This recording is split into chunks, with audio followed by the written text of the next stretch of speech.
वालेकुम दोस्तों, क्या हाल है, कैसे हैं आप लोग। आई होप बिल्कुल ठीक ठाक होंगे। आज मैं आप लोगों के लिए एक और नई रेसिपी लेकर आई हूँ। आज हम बनाने जा रहे हैं चिकन के बैदा कबाब। ये आप बीफ से भी बना सकते हैं, आप लोग ज़रूर बनाइएगा। मैं आपको इसकी रेसिपी बताती हूँ। बहुत ही आसान और बहुत ही जल्दी रेडी हो जाते हैं ये। तो चले हम अपनी रेसिपी की तरफ चलते हैं।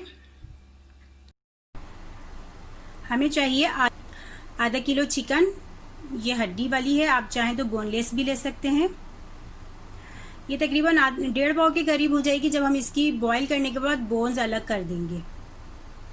ओके, हमें चाहिए मूंग की दाल आधा कप, 2 अदद बॉयल अंडे, 2 अदद कच्चे अंडे, 3 अदद हरी मिर्च। या हम चॉप कर लेंगे बारीक बारीक। जब हमारा कबाबों का मसाला तैयार हो जाएगा उस वक्त हमें मिक्स करने के लिए चाहिए बारीक कटा हुआ हरा धनिया। ये भी हम जब मसाला मिक्स करेंगे तब हमें चाहिए होगा पकने के बाद। थोड़ी सी दालचीनी, चंद टुकड़े ये आप देख सकते हैं करीब से, और काली मिर्चें भी ये तकरीबन 1.5 टेबल स्पून है, और दालचीनी भी तकरीबन 1.5 टेबल स्पून के बराबर ही है। नमक हस्बे ज़रूरत। लहसुन एंड अदरक बारीक चॉप हुआ ये तकरीबन 2 से 3 टेबल स्पून के बराबर है। ओके, अब मैं बताती हूँ चिकन में हमें सबसे पहले कौन कौन से मसाले डाल के पकाने रखना है। ये देखें, देगची के अंदर मैंने आधे लीटर से ज़्यादा पानी डाल दिया है। चिकन, मूंग की दाल, ब्लैक पेपर, दालचीनी और नमक, और ये लहसुन अदरक बारीक चॉप किया हुआ ये मैंने डाल दिया। अब मैं इसको दरमियानी आंच पे पकने के लिए रख दूंगी जब तक इसका पानी खुश्क होगा। पानी खुश्क होने के बाद हम इसको निकाल लेंगे। इसकी बोन्स हम रिमूव कर लेंगे। उसके बाद जिस तरह आप लोग नॉर्मल कबाबों का मसाला पीसते हैं सेम इसी तरह हम इसको भी पीस लेंगे। चाहे तो आप चॉपर में पीस लीजिए, चाहे या तो फिर आप हाथ से, जैसे आपको दिल करे। ओके, मैं अब इसको पकाने रखती हूँ दरमियानी आंच पे ताकि इसका पानी बिल्कुल अच्छी तरह से खुश्क हो जाए। ये देखिए, हमारा कबाबों का मसाला बिल्कुल रेडी हो गया। इसका पानी खुश्क हो गया था, ये मैंने इसको बाउल में निकाल लिया है। अब इसकी मैं बोन्स रिमूव कर दूंगी। फिर उसके बाद हम इसको पीस लेंगे। फिर उसके बाद इस पे हम हरा मसाला डालेंगे और इसके हम कबाब बनाएंगे। वो मैं आपको दिखाऊंगी हमें इसके कबाब किस तरह से बनाने। ये देखिए, मैंने इसको पीस लिया है। अब हम इसके अंदर थोड़ा सा पिसा हुआ गरम मसाला, हरा धनिया और ये हरी मिर्च डाल के इसको मिक्स कर लेते हैं। ये देखिए, हरा मसाला मैंने मिक्स कर लिया है। हमारा कबाबों का गोश्त बिल्कुल रेडी हो गया है। अब हमें चाहिए 2 अदद अंडे। इसको मैं फेंट लेती हूँ। और ये 2 अंडे जो मैंने बॉईल किए हुए रखे थे वो मैंने इस तरह से इसको लंबाई में काट लिए हैं। इनको मैंने इस तरह लंबाई में काट लिया। अच्छा, मैंने इनकी जर्दी जो है वो रिमूव कर दी है, बस 2 अंडों की रहने दी है। और हस्बे ज़रूरत ब्रेड क्रम्स। अब मैं आपको बताती हूँ कि अंडे को हम किस तरह से कबाबों के बीच में रख के इसको रोल करेंगे। फिर इसको हम पहले ब्रेड क्रम्स में, फिर अंडे में, फिर ब्रेड क्रम्स में डिप करके लपेट के फिर हम इसको शैलो फ्राई करेंगे। ओके, देखिए, अब मुझे हल्का सा पानी चाहिए। मैंने अपनी हथेलियों पे इस तरह से लगा लिया है पानी को, ये आप देख सकते हैं। अब मैं ये थोड़ा सा मसाला लेती हूँ इसका, कबाब का। ये देखिए, मैंने इसको इस तरह फैला लिया।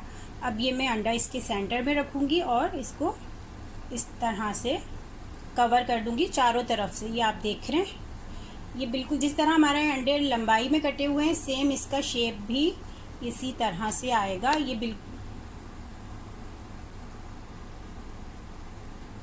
ये देखिए, हमारा ये कबाब बिल्कुल रेडी हो गया है। अब मैं ये इसको यहाँ साइड में रख रही हूँ। अब तमाम कबाब मैं इसी तरह से बना के रख देती हूँ। ये देखिए, ये मैंने सारे कबाब बना लिए। आप ये देख सकते हैं इनका शेप ये बिल्कुल नॉर्मल कबाब से अलग है। अब सबसे पहले हम ये लेके अब हम इसको ब्रेड क्रम्ब में मिक्स करें, लपेटेंगे। सबसे पहले हम इसको लेके ब्रेड क्रम्ब में लपेटेंगे। ये देखिए, अब मैं इसको अंडे में डिप करती हूँ। ये देखिए, ये मैंने अंडे से डिप करके निकाल दिया। ये देखिए, इसको मैंने अंडे से डिप करके निकाल लिया है। अब मैं दोबारा इसको ब्रेड क्रम्ब्स पे डिप करूँगी। अब ये दूसरा हाथ अब अपना साफ से रखिएगा ताकि जब हम ब्रेड क्रम्ब डालें तो हमारे हाथ से ये अब तो हमारे हाथ साफ़ सुथरे रहें और ये ब्रेड क्रम्स बिल्कुल सही से लग जाए, हटे नहीं। वरना अगर हम सेम एक ही हाथ यूज़ करते हैं ना तो क्या होता है, हमारे जो है ना सारे ब्रेड क्रम्स में गुठलियाँ सी पड़ जाती हैं। आप ये देख रहे हैं, ये देखें, ये देखें, ये कबाब हमारा रेडी हो गया है। ये मैंने इसको रख दिया है साइड में। अब सारे कबाब में 1 बाय 1 इसी तरह से कोट करके रख देती हूँ। उसके बाद ये देखें सारे मैंने कोट करके रख लिए हैं। अब मैं इसको 15 मिनट के लिए फ्रिज में रखूँगी, फिर उसके बाद निकाल के हम इसको शैलो फ्राई करेंगे। कि ये मैंने तेल डाल दिया है फ्राई पैन में। अब मैं इसको हल्की आंच पे शैलो फ्राई करने के लिए रख रही हूँ। हमें तेज़ आंच पे नहीं रखना क्योंकि ये फिर जल जाएंगे। देखिए ये मैंने सब ये रखे हैं, इसको हम हल्का हल्का शैलो फ्राई करते हैं। एक साइड से ये गोल्डन ब्राउन हो जाएंगे तो फिर हम दूसरी साइड से भी इसको गोल्डन ब्राउन करके डिश आउट कर लेंगे। ये देखें चिकन बैदा कबाब बिल्कुल रेडी हो गए हैं।